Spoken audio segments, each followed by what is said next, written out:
Bonjour à tous, ici Thomas Moody et je vais vous parler de photographie. Je l'ai déjà dit quelques fois sur cette chaîne, je crois, j'ai commencé la musique largement avant de me mettre à la photographie, à l'âge de 15 ans à peu près, ce qui fait la moitié de ma vie, un peu plus. Et j'en fais toujours un peu d'ailleurs, tout ça, on s'en fout, mais j'avais envie de le dire. Bref. Si je vous dis ça, c'est pour introduire l'idée qui va être au cœur de cette vidéo, qui est que les disciplines artistiques peuvent s'inspirer les unes des autres et qu'il y a des leçons à prendre de chacune, et ça va être ce qu'on va faire aujourd'hui entre photographie et musique. Bien évidemment, les principes de composition, tout ça, sont pas exactement les mêmes. Composer un album, c'est pas pareil qu'une photographie, mais il y a quand même des mécanismes qui peuvent passer de l'une à l'autre et qui peuvent être intéressants. Et c'est ce qu'on va voir ensemble aujourd'hui. Et puis même plus généralement, je trouve que c'est jamais inintéressant de regarder un peu en dehors de la photographie ce qui se fait, ça peut être le cinéma, la sculpture, la littérature, parce qu'il y a toujours des trucs à prendre, de l'inspiration, des idées, et c'est toujours plutôt bénéfique de voir un petit peu plus loin que sa pratique. Et en fait, on associe souvent la photographie à la peinture pour l'aspect pictural et composition, en fait, le fait de produire des images, alors que c'est assez différent au final, parce que la peinture, on parle d'une toile blanche et on crée ce qu'on veut dedans. La photographie, c'est l'inverse, on part de la réalité et on en garde ce qu'on veut. Mais on les compare assez souvent. On compare beaucoup la photographie au cinéma parce qu'ils partagent la technique, qui est quasiment la même. En numérique, c'est moins le cas maintenant, mais à l'époque de l'argentique, c'était le même film dans les deux. Et dans tout ça, il y a la musique dont on parle pas beaucoup, et en fait, il y a plein de trucs à prendre. Alors, encore une fois, je vais vous donner juste des pistes que je trouve intéressantes parce qu'elles sont prises sous l'angle de la musique. C'est pas des règles absolues à suivre pour la suite de votre pratique. C'est juste des idées que je vous donne et explorez-les si ça vous fait kiffer, quoi. Alors, on va commencer par parler des notes et de leur arrangement. Ce qui est marrant, c'est que la musique, ça pourrait être vu comme l'inverse de la photographie. C'est-à-dire, la musique, ça va développer on va dire une émotion, un message dans le temps, en n'étant jamais visible. Personne n'a jamais vu de la musique. La photographie, c'est l'inverse. Ça va pas s'inscrire dans le temps, ça va être juste une fraction, un tout petit bout de celui-ci, mais être visible dans le plus grand des silences. Donc elles sont au final assez opposées, mais il y a des choses qui se passent bien de l'une à l'autre. La musique se compose de notes, et c'est l'agencement de ces notes entre elles qui va créer la musique et ses émotions. La joie, la tristesse, la tension, etc. Ces notes, on peut les arranger de deux façons. Soit à un instant T, donc c'est-à-dire on joue plusieurs notes en même temps, ce qui crée des accords, soit on les arrange dans le temps, les unes après les autres, et ça va former des mélodies. Ces notes, elles peuvent former une harmonie ou pas. Dans le premier cas, ça va former des gammes, et dans le deuxième, une musique dissonante, ce qui peut être un choix artistique qui est assez courant dans certaines branches du métal, etc.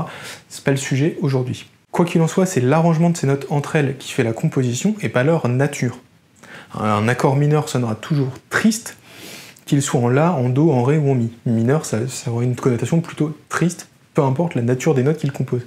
C'est leur arrangement qui est le plus important. Autrement dit, le rapport entre les éléments d'une composition est plus important que leur nature eux-mêmes. Par exemple, on va prendre le morceau Californication des Red Hot Chili Peppers. Vous le connaissez tous, je mets un lien si vous voulez l'écouter, et pour rafraîchir la mémoire. Le morceau, il est en La mineur, de mémoire, mais je pourrais vous le jouer dans n'importe lequel des tonalités, Do mineur, Ré mineur, Fa mineur, etc. À l'oreille, vous feriez peu la différence au premier abord, ça sonnerait un petit poil différent, mais on s'en rendrait pas tellement compte. Par contre, si je vous le joue en majeur, là tout de suite ça va détonner et ça change vraiment complètement le morceau, en fait, la sonorité du morceau, l'émotion qui dégage, etc. C'est plus du tout la même chose. Encore une fois, je vous mets un lien, si vous voulez écouter Californication en majeur, c'est rigolo. Donc voilà, si on change la nature des éléments de Californication, si on change les notes pour en mettre d'autres, et jouer toujours en mineur, ça change pas grand chose, mais si on change leur rapport entre elles, si on les déplace pour faire du majeur et plus du mineur, là c'est vraiment très différent. Et ça, vous pouvez l'appliquer à la photographie. Il s'agit de privilégier là aussi le rapport entre les éléments de l'image plutôt que leur nature eux-mêmes. Et ce qui devient le sujet de l'image, c'est le lien invisible qui unit les éléments de la composition. Alors on va prendre un exemple. Ce que je vous dis, c'est ce qui rend la photographie que vous voyez à l'écran de Kevin Carter si violente. L'histoire de cette image est aussi tragique que son contenu. Le photojournaliste l'ayant pris a reçu un prix, et ça a créé une polémique. Ça a ajouté à divers problèmes personnels qu'il avait, et il a fini par se suicider. Pour en revenir à l'image, elle contient que deux éléments, le vautour et l'enfant. Pris séparément, ces deux éléments ont beaucoup moins d'impact. D'un côté un oiseau, de l'autre un enfant affamé. C'est une situation qui demeure tragique quand même, mais qui a moins d'impact que l'image telle qu'elle est composée là. En revanche, quand ils sont liés dans la même image, qu'il y a un rapport qui se crée entre ces deux sujets, le sujet n'est plus ni la faim ni l'enfant, mais la mort. Le lien entre les deux éléments de l'image devient le sujet. C'est une image qui parle de la mort, et plus d'un enfant et d'un vautour. Et là, comme je vous disais tout à l'heure, le rapport entre les éléments de la composition est plus important que leur nature, parce que si vous mettez un lion à la place du vautour, la force de l'image reste quand même. C'est vraiment le lien entre les deux qui fait l'impact de cette image. Alors je vais vous mettre un autre exemple beaucoup moins triste à l'écran. Donc ce que vous voyez, c'est Les Amoureux de Willy Ronis. Dans cette photographie, on a 3 éléments principaux. Le couple, où l'homme chuchote dans l'oreille de la femme, la barrière, qui délimite l'espace, et la ville, Paris en l'occurrence. Ensemble, ces éléments créent une ambiance d'une romance idéale. 2 jeunes gens s'aimant face à l'immensité de la ville sur laquelle le soleil se couche. De la même façon que précédemment, le rapport entre ces éléments prime sur leur nature. La photo aurait été prise avec 2 hommes ou 2 femmes, à Moscou ou à Roubaix, on aurait eu le même impact. C'est le lien entre les éléments qui est plus fort que leur nature. Alors je vais vous en montrer une dernière, qui est une vieille image à moi d'un ancien projet que je monte plus, mais c'est pas grave, c'est là pour l'exemple. L'idée ici, c'était de représenter l'impression d'être face à l'infini, ce que l'on peut voir par la mer, elle ne s'arrête jamais. Ici, 4 éléments jouent ensemble pour créer cela. Le sol, qui représente la terre sur laquelle on est, la barrière, qui délimite les 2 zones, et l'océan, qui malgré le peu de place qu'il prend sur l'image, représente l'infini. Il n'y a pas de terre et il s'y tend uniformément à perte de vue. La présence du ciel, relativement uniforme, ne sert qu'à contrebalancer le poids du sol dans l'image. La seule partie colorée est sombre. Donc comme précédemment, le sol aurait pu être herbeux, la barrière plus claire, l'océan agité, ça n'aurait pas changé beaucoup le résultat. Ce qui est important, c'est le rapport entre ces éléments. Et toujours pour continuer d'illustrer cela, je vais prendre cette fois des contre-exemples, où ce sont la nature des sujets qui sont plus importants que leur rapport. Là, on ne peut pas les remplacer.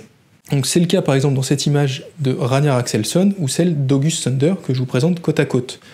Dans chaque image, la nature des sujets prime sur leur rapport avec les autres éléments de l'image. Dans les 2 images, c'est le regard qui fait toute la force de l'image. Et ce serait différent si le sujet était remplacé par un autre.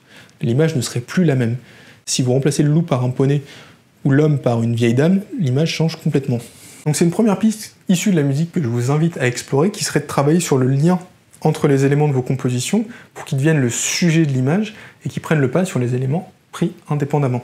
Travailler sur le rapport entre les choses plutôt que sur leur nature. L'autre élément qu'il est possible de prendre de la musique et d'adapter à la photographie, c'est le rythme. En effet, les notes, elles sont pas ajustées les unes par rapport aux autres pour créer une mélodie ou pour créer des gammes, comme je vous l'ai dit, mais aussi dans un schéma préétabli dans le temps. C'est ça le rythme, c'est le placement des notes dans le temps. Alors bien évidemment, les images elles sont statiques, donc il faut prendre en compte le fait qu'en Occident, apparemment, on lit plutôt les images de haut en bas et de gauche à droite, comme nos livres. C'est comme ça qu'on a tendance à balader notre œil sur l'image. Ce qui est culturel et simplement hérité de notre sens de lecture. Ainsi, en gérant les zones pleines et les zones vides de l'image, en créant de la répétition, on peut créer une sorte de rythme visuel. C'est quelque chose qu'on retrouve assez dans les photographies d'architecture, mais pas uniquement. Donc je vais prendre quelques exemples plus contemporains que ce que j'ai montré avant, mais c'est pas grave, il n'y a pas besoin d'avoir été exposé au MoMA pour être talentueux. Après, ça fait pas de mal non plus.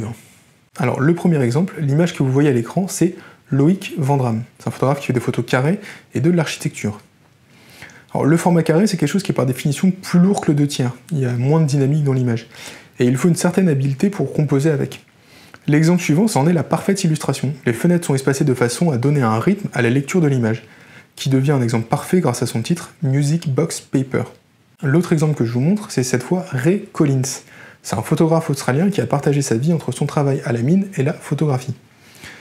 Il est connu pour sa série de photographies sur la mer intitulée Mountains of the Sea, où les vagues sont représentées comme des pics et des sommets. Il est aussi surfeur et on sent dans ses photos sa fascination et son respect pour la mer. Ces photographies, pleines de montées en puissance et de descente, sont facilement assimilables à une musique dont le rythme pourrait varier de la même manière. Quand on lit ces images, l'œil navigue au rythme des creux et des vagues, elles sont plus lentes. Ainsi, je pense qu'il est possible de s'inspirer de la façon de composer en musique pour composer en photographie. Et ça de 2 façons, soit en privilégiant le rapport entre les éléments de la composition sur leur nature, soit en gérant très bien la présence et la répétition d'éléments dans le cadre pour créer du rythme et jouer dessus. Bien évidemment, ça ne marchera pas avec toutes les images, c'est pas la recette absolue pour réussir des photographies, c'est juste une piste intéressante à creuser parmi plein d'autres. Alors je pense qu'on pourrait faire la même analyse avec d'autres pratiques artistiques, que pour le coup je connais moins bien, mais comme par exemple la sculpture et la gestion des volumes, ou la littérature et son aspect narratif qui pourrait être utile à étudier pour des séries photographiques par exemple. D'ailleurs, si jamais vous pratiquez d'autres disciplines artistiques à côté de la photographie et qu'il y a des mécanismes de composition, des choses qui vous ont aidé vous en pratiquant ces disciplines pour la photographie, n'hésitez pas à parler en commentaire de ça. Merci à tous d'avoir regardé cette vidéo jusqu'au bout, j'espère qu'elle vous aura plu, qu'elle vous aura donné des pistes pour vos photographies, et si c'est le cas, c'est hyper cool. Si vous voulez en donner autour de vous, n'hésitez pas non plus à la partager. Si vous voulez être vraiment sympa et voilà, soutenir une chaîne qui vous tient à cœur aujourd'hui, n'hésitez pas à lâcher un petit pouce bleu et à vous abonner. Vous serez le bienvenu pour la prochaine vidéo. Et si ces 2 pistes vous ont plu mais que vous en voulez plus, je vous mets un lien vers mon livre qui s'appelle 10 outils indispensables pour votre projet photo, qui en contient 10 de plus. Voilà, ça fera une journée avec 12 pistes, c'est bien, ce sera une bonne journée. Et moi je vous dis à la semaine prochaine pour une nouvelle vidéo.